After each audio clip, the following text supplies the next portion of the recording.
Ce journal vous est offert par DACO SARL, société d'expertise comptable et de fiscalité.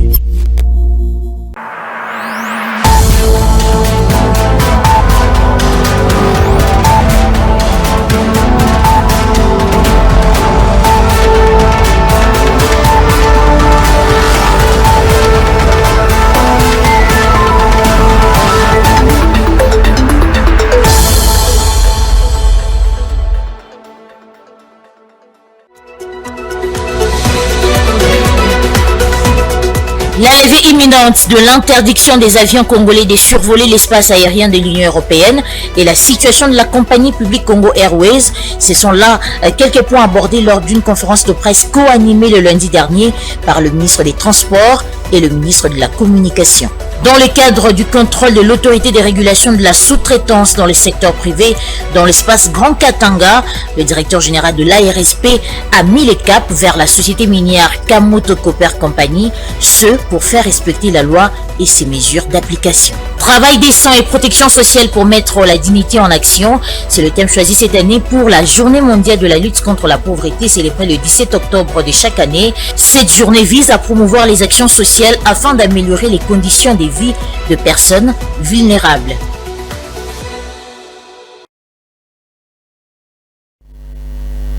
Merci de nous avoir choisis pour vous informer, mesdames et messieurs. Bienvenue à tous. Tout d'abord, cette information.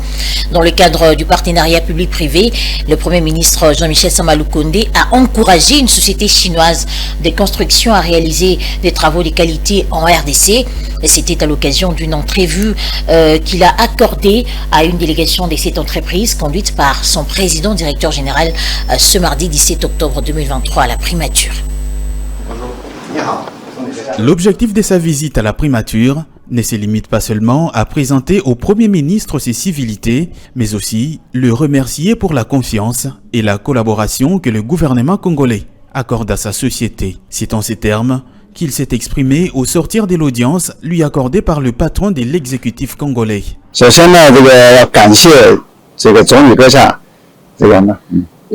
d'abord, on remercie beaucoup Son Excellence le Premier ministre de nous accorder cette opportunité pour cette rencontre. Et puis pendant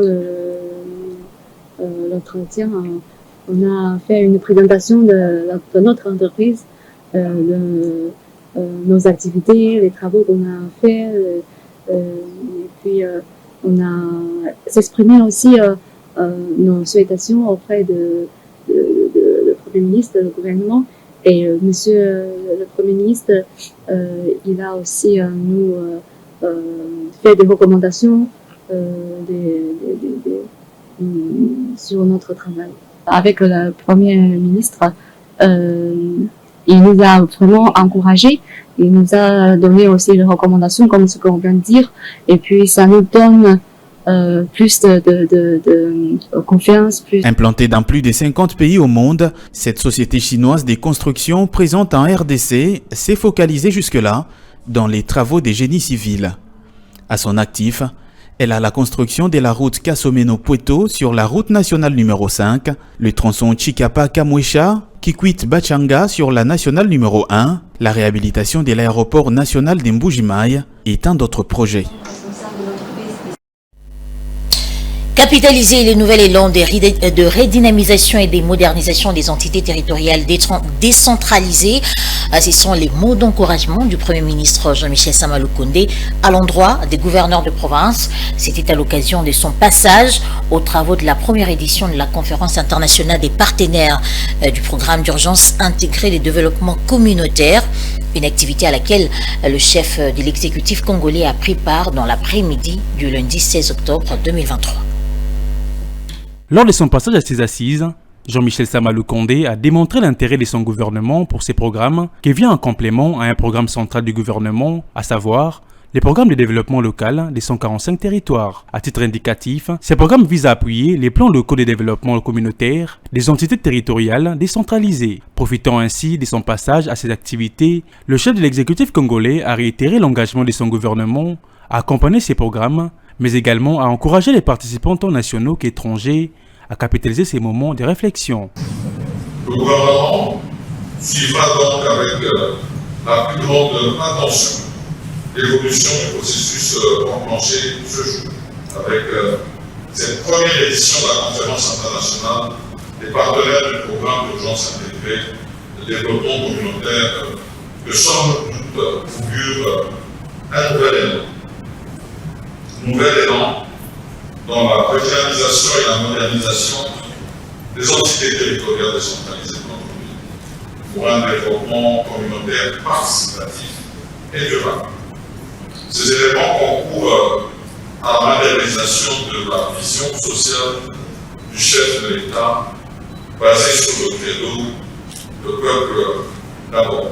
Et l'espoir que j'ai, c'est que ces travaux se déroulent dans les meilleures conditions possibles. Je voudrais relever que le gouvernement que j'ai l'honneur de diriger attend de vous des livrables futurs pour le plus grand bien des populations vivant dans nos territoires et nos anciens. Relevant que cette conférence réunit, entre autres, plusieurs experts et invités, dont le gouvernement des provinces, le maire de chef-lieu des provinces, les bourgmestres des communes de Kinshasa, les représentants du secteur privé et de la société civile, mais aussi ceux des banques africaines de développement. À son absence, la Cour constitutionnelle de la RDC a décidé le 16 octobre de juger par défaut Matata Ponyo Mapon, ancien Premier ministre et candidat à la présidentielle de décembre 2023, poursuivi pour détournement présumé des deniers publics dans le cadre de l'affaire du parc agro-industriel de Bukangalonzo, ce malgré la tentative de ses avocats de solliciter un délai de 60 jours en faveur de leurs clients pour des raisons sanitaires. À l'ouverture de l'audience, la défense de celui qui est aujourd'hui sénateur et président du parti Leadership et Gouvernance pour le Développement a indiqué que ce dernier était malade avant de solliciter un délai de 60 jours pour le juger. S'avère être M.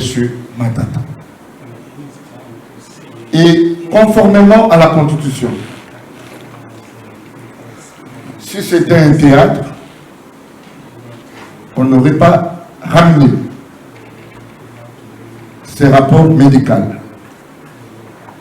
Nous connaissons chez nous, il arrive des fabrications, des documents. Ici, il s'agit d'un hôpital sérieux de l'étranger qui retrace la situation sanitaire calamiteuse de M. Matata.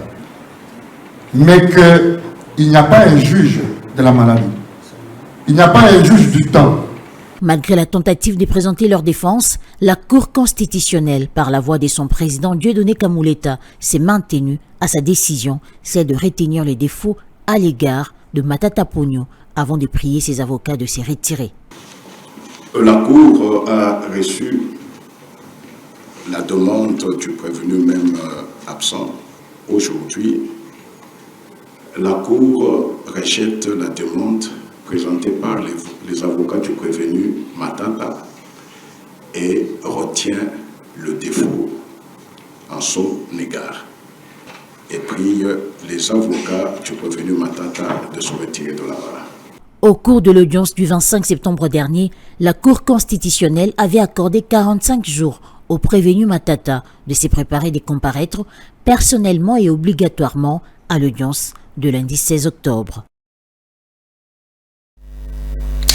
Le Brésil est ouvert pour la coopération et la collaboration avec la République démocratique du Congo. C'est la déclaration de l'ambassadeur extraordinaire et plénipotentiaire de la République du Brésil en RDC, Roberto Parente, reçu lundi 16 octobre 2023 par le vice-premier ministre en charge de la Défense, Jean-Pierre Bemba, ce à l'issue de leur échange.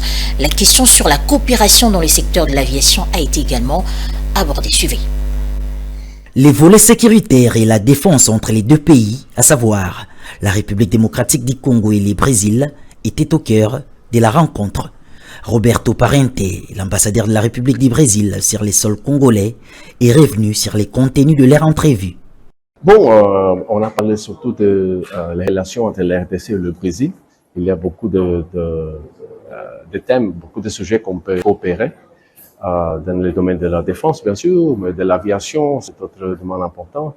Le Brésil est ouvert pour la coopération, pour la collaboration avec la RDC. Je pense que on a parlé de manière générale de toutes les possibilités et des potentiels qu'on a pour développer les relations entre le Brésil et l'RDC. Oui. Une collaboration, a-t-il martelé, devant ouvrir probablement une brèche à la coopération militaire. On peut collaborer, mais on n'a pas parlé des détails de ce type de collaboration. C'est quelque chose qu'on doit penser.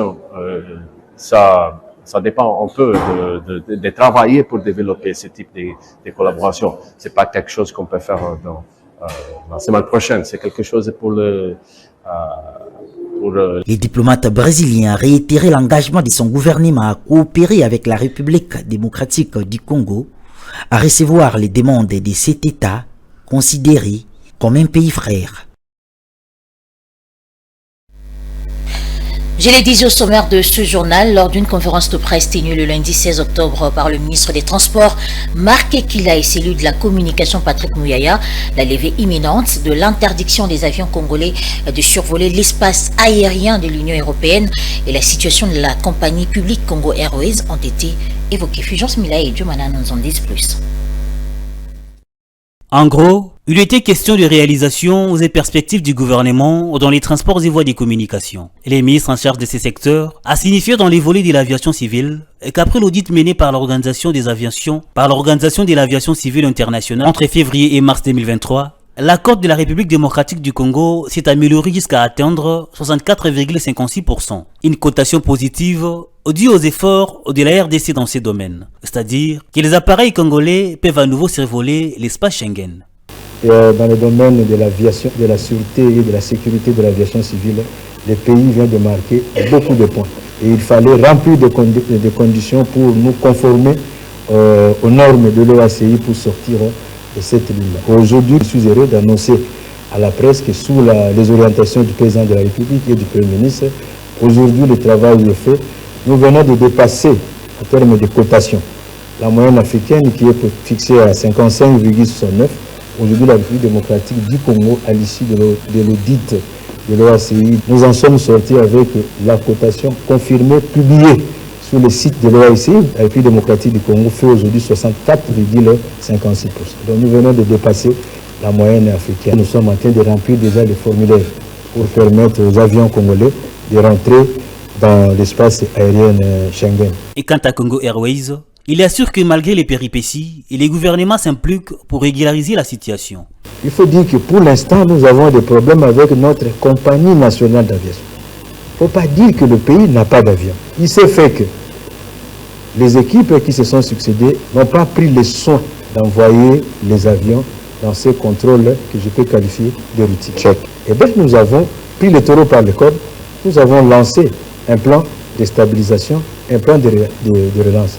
Bien que les avions de la RDC peuvent reprendre les survols de l'espace aérien européen, ceux des compagnies des pays comme l'Angola, les Philippines, l'Indonésie, les Gabon, le Kazakhstan, les Mozambique ou d'autres sont toujours interdits.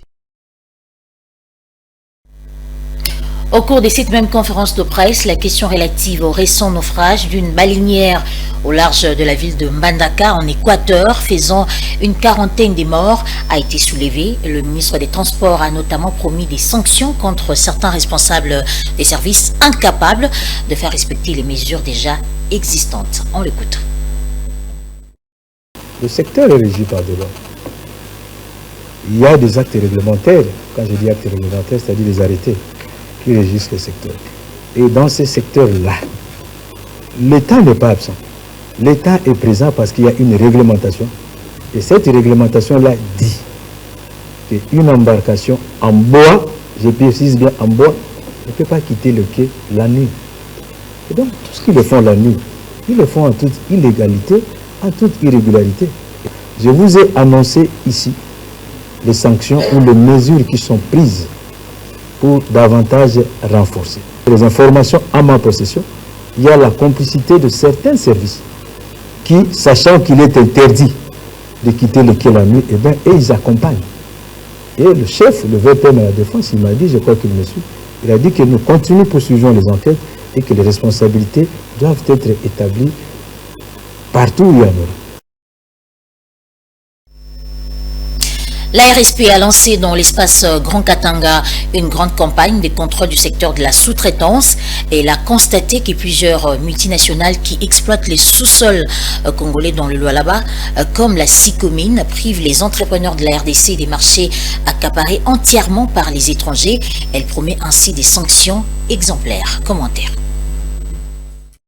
À Kolwezi, la situation de la Sicomine est symbolique des problèmes de la sous-traitance. Depuis sa création, cette entreprise a fermé hermétiquement ses portes aux entrepreneurs congolais. Bien qu'elle est issue de l'accord entre la Chine et la République démocratique du Congo, elle ne respecte pas les termes des contrats, estime le DG de la RSP, Miguel Katem Kachal. Nous avons constaté que la société Sicomine, il n'y a aucun Congolais qui détient un marché de sous-traitance dans cette société. Tous les marchés de sous-traitance est verrouillé aux mains des Chinois eux-mêmes. Et nous allons tout faire pour décourager tous les contrevenants. Ce n'est pas un combat contre les Chinois, mais il y a d'autres sociétés où les Chinois détiennent des parts. Par exemple, la société Kamoa, il y a une fusion entre le groupe Ivano et le groupe Zijing, mais il y a quand même la loi qui est respectée. Remettre de l'ordre, c'est le souhait des jeunes entrepreneurs congolais, car disent-ils, l'économie du pays est confisquée par les étrangers. Par ailleurs, la RSP rappelle que les activités de la sous-traitance doivent être réservées aux entreprises à capitaux majoritairement congolais pour la création d'une vraie classe moyenne congolaise, noble combat du chef de l'État Félix-Antoine Tshisekedi. Toujours dans le cadre du contrôle de l'autorité des régulations de la sous-traitance dans les secteurs privés, dans l'espace Grand Katanga, le DG de l'ARSP à la tête d'une délégation importante des OPJ a mis le cap vers la société minière Kamoto Copper Compagnie, ce pour faire respecter la loi et ses mesures d'application. Avec dans sa suite les représentants de la Fédération des entreprises du Congo et quelques entrepreneurs, le directeur général de l'ARSP, qui poursuit sa mission de contrôle dans le Lualaba, a mis le cap vers la société minière Kamoto Copper Company. Sur place, le numéro 1 de la sous-traitance en République démocratique du Congo a échangé avec les responsables de cette entreprise sur le respect de la loi sur la sous-traitance, tout en sollicitant la collaboration avec les OPJ de l'ARSP afin de les permettre de réaliser un bon travail dans le cadre de leur mission. Par ailleurs, le président provincial de la FEC a salué cette collaboration ARSP-FEC depuis la signature du protocole d'accord et a demandé aux entreprises principales d'accompagner cette initiative. Nous ne pouvons qu'applaudir l'initiative parce que vous savez, depuis qu'on avait signé le protocole d'accord avec l'ARSP, rien n'avait bougé. Mais aujourd'hui, avec l'arrivée de DG ici sur place, nous pensons que, comme lui-même l'a déclaré, que les choses vont bouger, les choses vont rentrer sur les rails et ça ne va pas rester au niveau des slogans, mais ça sera une réalité. Pour les sous-traitants congolais, c'est ici l'occasion de saluer la détermination du DG Miguel Kachal, visant à valoriser les opérateurs économiques, comme le souhaite le président de la République. Nous avons un défenseur qui porte cette charge-là de nous défendre parce qu'avant on était marginalisés. Mais aujourd'hui nous sommes confiants et que l'avenir est vraiment meilleur parce que les DG tiennent vraiment ces combats pour nous défendre, pour défendre les Congolais, surtout les jeunes entrepreneurs. Prenez besoin de rappeler que cette opération se déroule non seulement dans le respect strict des respects de la loi, mais aussi et surtout dans la préservation du bon climat des affaires. À la suite d'un bras de fer observé ces jours à Kinshasa entre le gouverneur et le président de l'Assemblée provinciale lié notamment à des allégations de détournement des fonds, le vice-premier ministre en charge de l'Intérieur a suspendu toute activité des élus provinciaux et a convoqué les parties prenantes ce mardi 17 octobre. Une posture saluée par l'opinion qui pense qu'il est temps de remettre de l'ordre. Pichunzita et Claude Kungu pour le reportage. Les activités des députés provinciaux au sein de l'Assemblée provinciale de Kinshasa, comme partout ailleurs, sont suspendues jusqu'à nouvel ordre. Une décision prise par le vice-premier ministre de l'Intérieur suite au conflit qui règne entre les dirigeants de deux principales institutions politiques de la province sur fond des allégations de détournement des fonds. À propos, une bonne partie de l'opinion estime que ce conflit est lié aux intérêts particuliers des dirigeants de la ville et qui n'a aucun lien avec le développement de la capitale. Je demande au ministre de l'Intérieur de peser de tout son poids sur l'affaire afin de ranimer un climat d'attente entre les gouverneurs Ngobila et le président de l'Assemblée provinciale de Kinshasa, Godem Poi. Ce sont les deux grandes autorités de la ville. En cas de problème, ils doivent les traiter à l'amiable. Moi, je trouve le gouverneur de la ville n'y est pour rien dans ces petits différends qu'il a avec le président de l'Assemblée provinciale. Car les torts pour lesquels on l'acquise aujourd'hui, on devrait les faire et à belle lurette.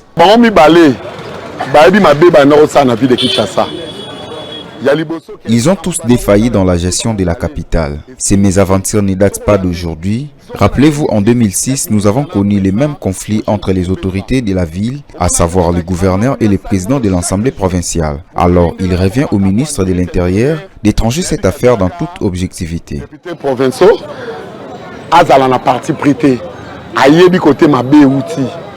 Depuis un certain temps, le torchon brûle entre le président de l'Assemblée provinciale et le gouverneur de Kinshasa. Les deux hommes s'affrontent par l'intermédiaire de députés provinciaux et s'accusent des détournements des fonds destinés à la ville d'une part et aux assistants parlementaires d'autre part. Pour assurément calmer le jeu et proposer de nouvelles pistes de collaboration, le vice-premier ministre Peter Kazadi a pris les choses en main. Célébrée chaque le 17 octobre, la journée mondiale de la lutte contre la pauvreté vise à promouvoir les actions sociales afin d'améliorer les conditions de vie des personnes vulnérables. À cette occasion, Pouka José, chargé des programmes au service de promotion et de développement à la Caritas Congo, a révélé les actions concrètes menées par cette organisation en faveur des personnes vulnérables en vue de répondre à leurs desiderata.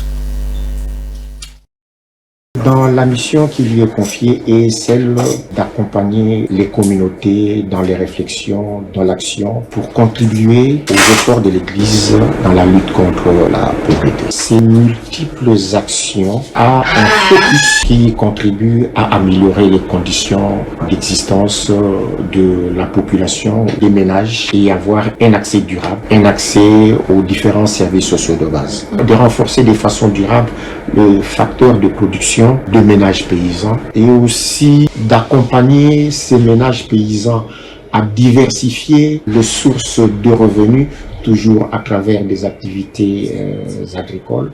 Caritas agit dans la conservation et dans la transformation pour donner une plus-value à la production, et cela aussi facilite la commercialisation de ces produits-là. C'est résumer un peu globalement la démarche Caritas Congo dans ses différents projets d'appui à la sécurité alimentaire pour contribuer à la lutte contre la pauvreté et à l'amélioration des conditions d'existence et de la sécurité alimentaire des ménages ou des populations vulnérables en RDC. Et voilà, mesdames et messieurs, place à présent à la revue de presse.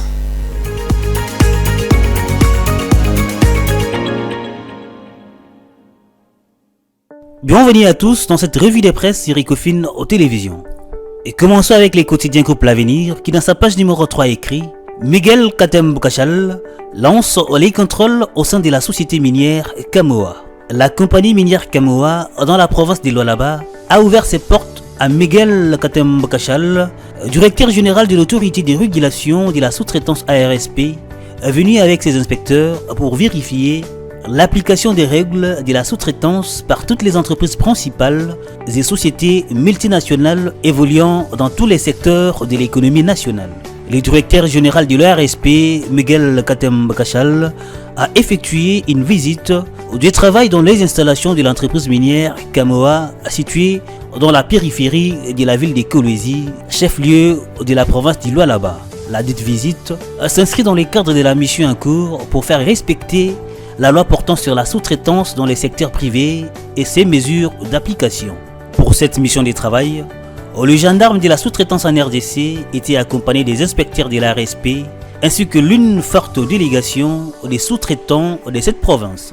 Et le journal conclut en disant « Une équipe des OPJ de l'ARSP est actuellement en mission dans le Grand Katanga. Cette partie du pays constitue la deuxième phase du contrôle initié par l'ARSP. Objectif visé par ces contrôles et vérifier l'application des règles de la sous-traitance par toutes les entreprises principales et sociétés multinationales évoluant dans tous les secteurs de l'économie nationale.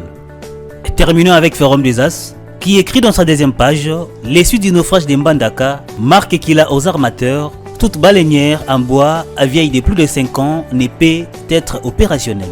Et le bilan du naufrage de Mbandaka fait état de 47 corps repêchés et plusieurs disparus. Ces énièmes naufrages sur les fleuves Congo pourraient tout changer. Les ministres des Transports voient des communications et des enclavements et formalisent ce mardi 17 octobre la mesure interdisant toute embarcation en bois vieille de plus de 5 ans des vogués. Marc Kilali Kombio l'a annoncé au cours du briefing presse qu'il a animé conjointement avec les ministres de la Communication et Médias, porte-parole du gouvernement Patrick Mouyaya Katembwe, hier, au lundi 16 octobre, autour de la mise en œuvre du programme du gouvernement dans les secteurs des transports et voies de communication, réalisation et perspectives. Actualité oblige, le ministre des Transports s'est d'abord exprimé sur les naufrages qui a fait plus de 40 morts au large de Mbandaka le 15 octobre courant. L'embarcation en bois a chaviré en faisant une manœuvre nocturne et interdite, précise Marc Kila. Pour les journaux, l'accident qui s'est produit au large de Mbandaka est le énième de la série. La cause est souvent la même, la surcharge.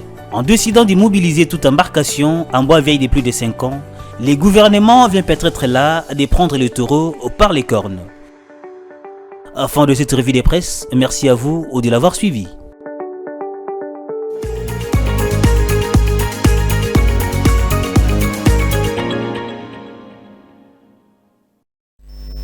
Mesdames et messieurs, je vous rappelle à présent les principaux titres. La levée imminente de l'interdiction des avions congolais de survoler l'espace aérien de l'Union européenne et la situation de la compagnie publique Congo Airways, ce sont là quelques points abordés lors d'une conférence de presse co-animée le lundi dernier par le ministre des Transports et le ministre de la Communication. Dans le cadre du contrôle de l'autorité de régulation de la sous-traitance dans le secteur privé dans l'espace Grand Katanga, le directeur général de l'ARSP a mis le cap vers la société minière Kamoto Copper Company, ce pour faire respecter la loi et ses mesures d'application. Travail décent et protection sociale pour mettre la dignité en action, c'est le thème choisi cette année pour la Journée mondiale de la lutte contre la pauvreté célébrée le 17 octobre de chaque année. Cette journée vise à promouvoir les actions sociales afin d'améliorer les conditions de vie de personnes vulnérables.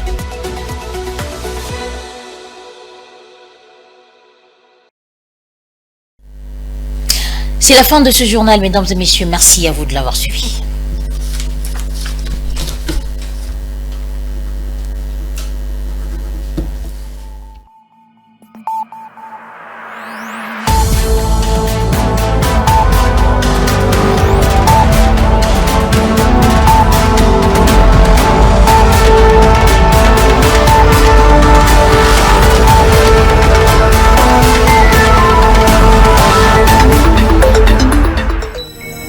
Ce journal vous a été offert par DACO SARL, société d'expertise comptable et de fiscalité.